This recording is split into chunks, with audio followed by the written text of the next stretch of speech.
دیکھیے عرب کا جاہلی معاشرہ جو ہے اس کا معاشرتی نظام کیا تھا؟ کیا وہاں عورتیں ننگی رہتی تھی؟ کیا وہاں کوئی خاندانی نظام نہیں تھا؟ یہ نہ سمجھیے کہ وہاں کوئی اس طرح کا معاملہ تھا کہ کوئی خلا تھا۔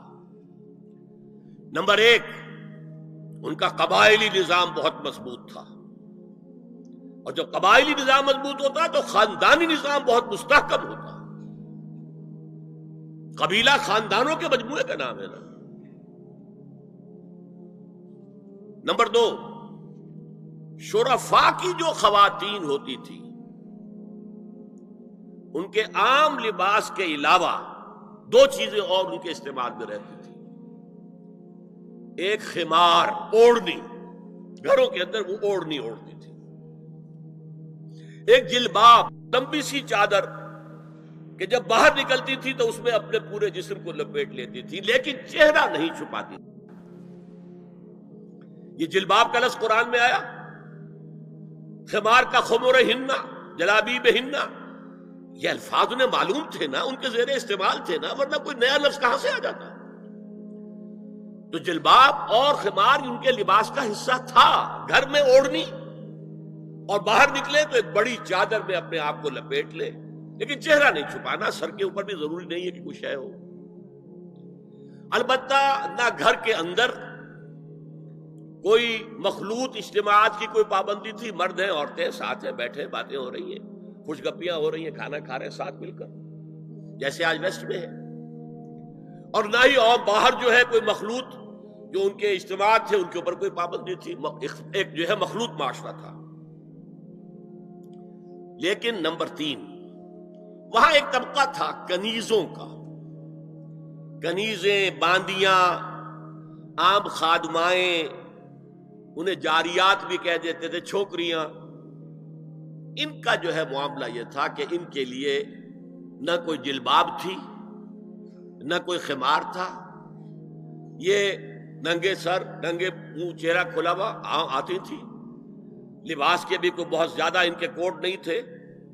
بے پردگی، عریانی، بے حیائی اور بے شرمی، یہ سب ان میں تھا۔ یہاں تک کہ ان کے آقا ان سے پروسٹیٹیوشن بھی کرواتے تھے، جس کو کہ روکا ہے قرآن نے آ کر سورہ نور کے اندر۔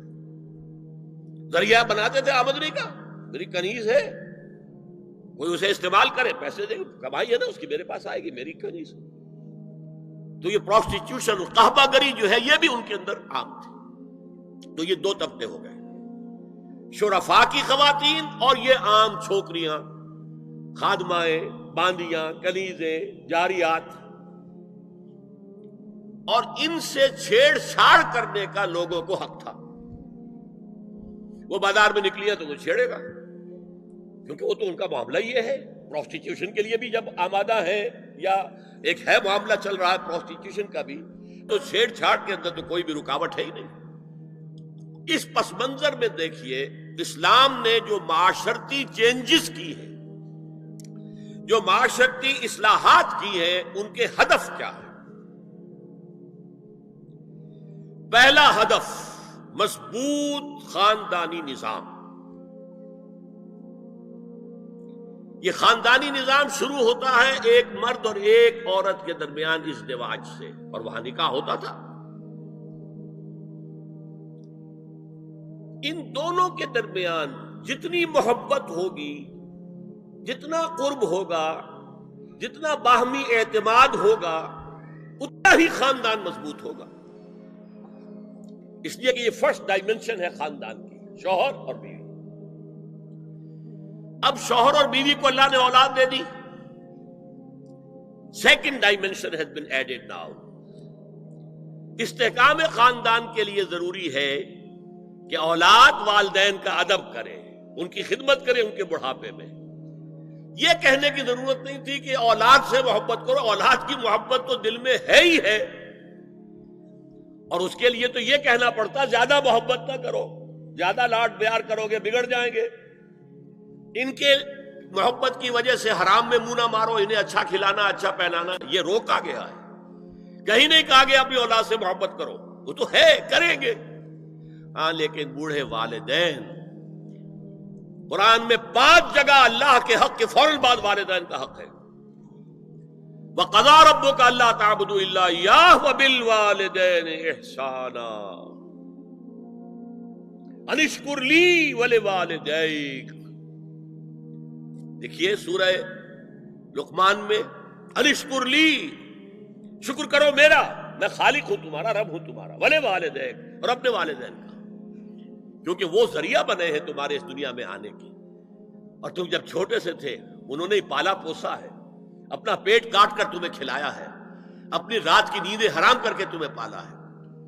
لہذا وَقَضَىٰ رَبُّكَ أَلَّا تَعْبُدُوا إِلَّا إِيَّاهُ وَبِالْوَالِدَيْنِ إِحْسَانًا. اور تیسری ڈائمنشن بہن بھائیوں میں رشتہ، اولو الارحام، صلہ رحمی کرو، اخوت. یہ 3 ڈائمنشن ہوئے نا. ہمارا سپیس کا تصور کیا ہے؟ 3 ڈائمنشنل سپیس، چوڑائی، لمبائی اور اونچائی یا گہرائی. تو یہ 3 ڈائمنشنز ہے خاندان کے ادارے کی.